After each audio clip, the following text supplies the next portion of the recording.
और अंततः मध्य प्रदेश को नया मुख्यमंत्री मिल ही गया।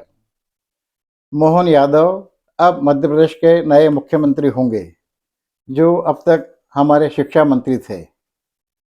बड़ा रोचक घटनाक्रम रहा और इतना अकस्मात और अनपेक्षित और चौंकाने वाला नाम रहा होगा ये, कि जब नाम घोषित किया गया होगा तो हो सकता है खुद मोहन यादव ने चौंक कर पूछा होगा, कौन?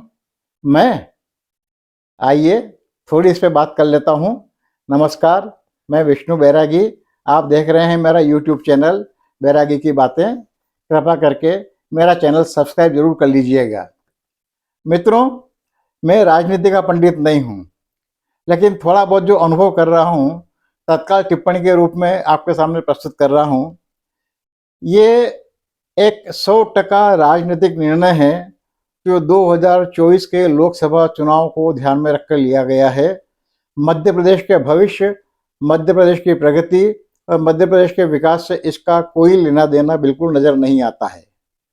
ये बात शायद मोहन यादव भी खुद भी अच्छी तरह महसूस करते होंगे। ये पद उनकी नियुक्ति किसी योग्यता पात्रता के आधार पर नहीं हुई है।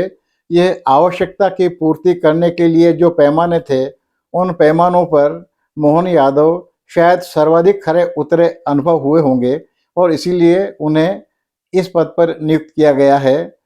संघ के प्रति निष्ठा और उनकी आज्ञाकारिता इसमें विशेष रूप से सहायक रही होगी और इसीलिए उन्हें इस पद के लिए चुना गया।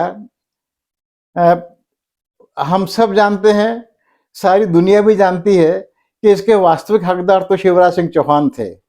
भले ही चुनाव प्रचार अभियान में शिवराज सिंह को बिल्कुल किनारे पे कर दिया गया हो, भले ही उन्हें प्रमुखता नहीं दी गई हो, भले ही उनका नाम भी नहीं लिया गया हो, भले ही उनकी किसी लोकप्रिय योजना का उल्लेख नहीं किया गया हो, लेकिन सब जानते हैं कि सर्वाधिक भागदौड़ इसमें यदि किसी ने की है तो शिवराज सिंह चौहान ने की है और वे इसके सहज वास्तविक अधिकारी थे। लेकिन सबसे पहले दिन से ही पता था कि शिवराज सिंह चौहान अगले मुख्यमंत्री नहीं होंगे। उन्होंने शिवराज सिंह चौहान ने एक आम सभा में कहीं कहा भी था कि मैं जब नहीं रहूंगा तब मामा को याद करोगे।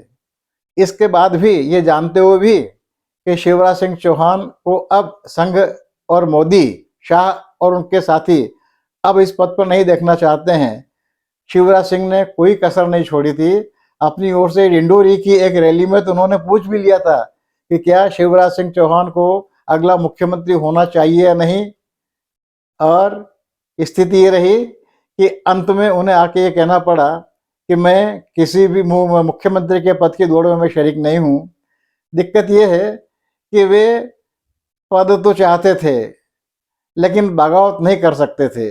वे अनुशासित बागी के रूप में काम कर रहे थे। चुनाव के होते ही, मतदान होने के होते ही वे दिल्ली नहीं गए। उन्होंने अपने आप को मुख्यमंत्री के पद की दौड़ में नहीं दिखाया। वे सीधे गए छिंदवाड़ा और वहां जाके उन्होंने घोषणा की कि वे छिंदवाड़ा की लोकसभा सीट समेत मध्य प्रदेश की समस्त 29 सीटें पूरी की पूरी मोदी जी की झोली में डालना चाहते हैं। वहां से वो दिग्विजय सिंह के कार्यक्षेत्र में गए। वहां पर उन्होंने लोकसभा चुनाव अभियान की ही बातें की। वे जताना चाहते थे कि मैं उम्मीदवार बनूं, मुझे उम्मीदवार बनाया जाए, मुझे मुख्यमंत्री बनाया जाए, लेकिन कह नहीं पा रहे थे। कहाँ तो लोगों से पूछकर केंद्रीय नेतृत्व को जताने वाले कि मुख्यमंत्री सीएम शिवराज सिंह चौहान होना चाहिए नहीं, लेकिन वही शिवराज सिंह चौहान ये कहते सुने गए कि मैं मुख्यमंत्री के पद की दौड़ में नहीं हूँ। ये बड़ी दयनीय स्थिति थी। अनुशासित बागी कभी किसी संगठन में कामयाब नहीं होते हैं। बागी होने के लिए सारी वर्जनाएं तोड़नी पड़ती है, अनुशासन सबसे पहले छोड़ना पड़ता है, और वो स्थिति शिवराज सिंह चौहान की नहीं थी। दिक्कत ये है कि शिवराज सिंह चौहान के पास में और सब कुछ था, उन पे नैतिक बल था उनमें, लेकिन शायद तथ्य और उनका इतिहास उनका साथ नहीं दे रहा था। ट्राइडेंट पे पड़े छापे और उसके साथ ही साथ होटल नर्मदा इन पर की गई कागजों की पड़ताल, उसमें उसके बाद जो भोपाल के पत्रकारों को कहना था कि वो छापे और उस पड़ताल के बाद में शिवराज सिंह के खिलाफ इतनी बड़ी और इतनी मोटी फाइल बना ली गई है कि शिवराज सिंह जोर से बोल भी नहीं सकते हैं, प्रतिवाद करना तो बहुत दूर की बात है। और ये बात इस वक्त में जब नया नेता चुना गया तब ये सामने आई और इस बात सच साबित हुई। शिवराज सिंह ने इसमें कोई संदेह नहीं कि उन्होंने संघ के बहुत कर्तव्यनिष्ठ, आज्ञाकारी, समर्पित स्वयं सेवक की तरह काम किया। उनके खाते में एक बात और जाती है कि उन्होंने धार्मिक आधार पर मध्य प्रदेश में नफरत फैलाने की कोई हरकत नहीं की, विभाजन की कोई कोशिश नहीं की। वे समावेशी व्यक्ति और समावेशी मुख्यमंत्री के रूप में काम करते नजर आए।